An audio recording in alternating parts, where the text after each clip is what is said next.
ही ब्लाऊजची design बनवण्यासाठी जेवढी तयार उंची आहे त्याच्यामध्ये 2 इंच एक्स्ट्रा घेतलेलं आहे। त्याच्यानंतर गळारुंदी 2.25 इंच घेतलेली आहे। बॉटमला गळारुंदी 2.25 इंच घेतली। त्याचा बॉक्स असा ड्रॉ करून घेतला। त्यामध्ये पंचकोनी गळ्याचा आकार देऊन घेतलाय। गळ्याच्या खाली 2 इंचावर एक मार्किंग केलं आणि आर्महोलच्या साईडने 2.5 इंचावर मार्किंग केलं। हे 2 पॉइंट जोडून घेतले।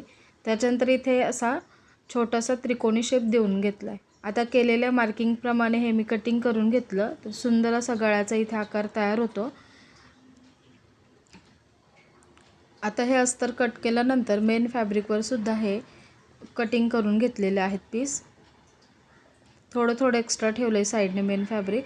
आता पहिल्यांदा वरचा जो भाग कट केलेला आहे तो खाली मेन फॅब्रिक सरळ ठेवलंय, त्याच्यावर ठेवून गळ्याचा आकार आहे त्याप्रमाणे एक पेरचं मार्जिन ठेवून स्टिच करून घेतलं। एक्स्ट्राचा भाग कट केला आणि त्याला छोटे छोटे नॉचेस देऊन ते पलटी करून घेतलं। त्यानंतर खालचा भाग सुद्धा सरळ पीसवर ठेवलेला आहे अस्तरचा पीस आणि एक पेरचं मार्जिन ठेवून जिथे कटिंग केले तिथे स्टिच करून घेतलं। छोटे छोटे नॉचेस दिले आणि हे पलटी करून घेतलं।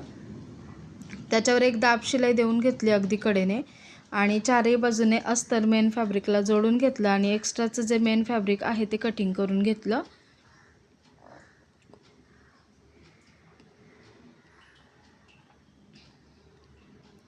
असंच वरच्या भागाला सुद्धा मेन फॅब्रिक जोडून घेतलेलं आहे अस्तरला आणि एक्स्ट्राचं मेन फॅब्रिक कट केलेलं आहे।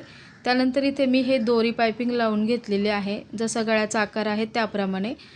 खालच्या भागाला सुद्धा ही दोरी पाइपिंग लावून घेतलेली आहे। दोरी पाइपिंग कशी करायची याचा डिटेलमध्ये व्हिडिओ तुम्हाला पाहायचा असेल तर खाली त्रिकोण छोटासा दिसतोय त्याच्यावर क्लिक करून तुम्ही डिटेलमध्ये तो व्हिडिओ सुद्धा पाहू शकता, दोरी पाइपिंग कशी तयार करायची।